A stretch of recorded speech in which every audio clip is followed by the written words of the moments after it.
Hey guys, welcome back. It's week 3 of January and we're talking about life balance. Last week we talked about how to know if you're out of balance. The week before that we talked about defining life balance. If you missed those, please go to my blog. It's mycoachhope.com, or you can click on the links below. So whether you think your life is in balance or out of balance, you're probably right, because it has less to do with what you're doing during the day than it does how you feel about it. So if you like working all the time, that's cool. You can do that. If you don't like working all the time but you have to, then you might be out of balance. So it all depends on what you want out of life and what you're getting out of life. Okay? So as we divide up our time and we look at kind of like a big pie, and you say, okay, work gets this chunk and family gets this chunk, and I work out here, and this is my health, and this is my religion, whatever.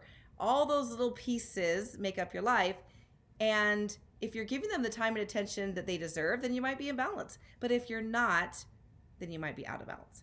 So I want to share with you some of the tips and tricks I've learned to keep myself in balance. And ironically, as we're talking about life balance, last week my life was off the rails. It was nuts. It was crazy.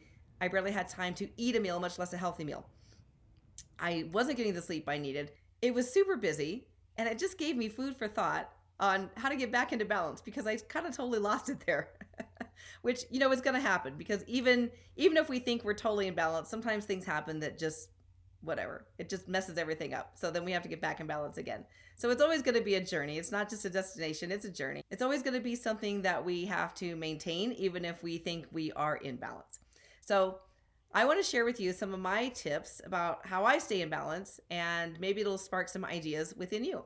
The first tip I have for you is to work within your own internal rhythms. So for instance, I'm a total morning person. So if I can get up early in the morning and handle the tasks that really need to be done, then I got time to go play later.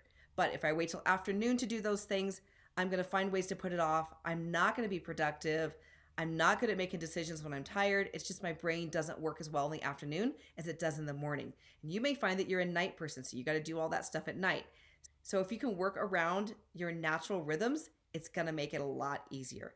I know I'm going to be focused to get all my work done in the morning, and in the afternoon is a great time for me to make phone calls and do other things that are a little bit more creative. The next tip I want to share with you is about procrastination. Are you a procrastinator?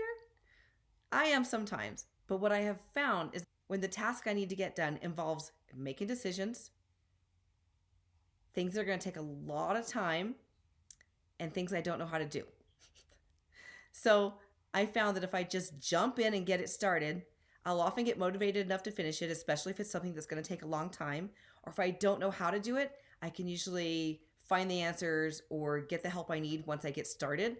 But if I don't ever start, it just sits and it never gets accomplished. The next tip I have for you is to make just one small change, okay? Instead of trying to get your whole life in order and change everything all at once, just make one little change. If you could make just one change that'll have a big impact on your day, what would that be?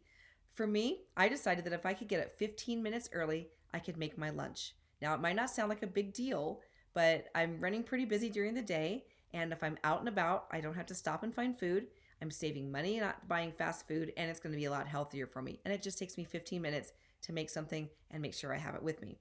So what's one small change you could make that would add a little bit of balance to your life? The next tip I have for you is to find support. If you've got friends or family members that want to poo-poo on your parade or don't want to support the changes you're making, find someone who will, someone who you can trust. You can tell them about the changes you want to make and they will support you. I think that's so important. And I think we underestimate the importance of having support. And the last tip I have for you may be the most important of all. If you can change your mind, you can change your life. We all have things we don't necessarily want to do, but if we can change our attitude about it, find a way to be grateful for what we have, and find ways to enjoy the things we know we really have to do, it's going to make a huge difference in your life. An example I can share about that is that sometimes I don't want to do the dishes, or sometimes I don't want to do the laundry. But I have found that if I download a book from the library, something I'm really interested in reading, I can listen to it while I do the dishes, listen to it while I do the laundry, and the time goes by so fast. I find that I'm actually enjoying it, and I'm washing the dishes a little bit slower so I can keep listening to my book. There are a million ways to turn things you don't like doing into things you enjoy doing. So if you feel that you can't change some of your responsibilities, maybe you can change how you think about them. For the full scoop on this topic, don't forget to go to my blog It's mycoachhope.com. And if you enjoyed this video, please subscribe below. I appreciate all your likes, shares, and comments, and I'll see you next week.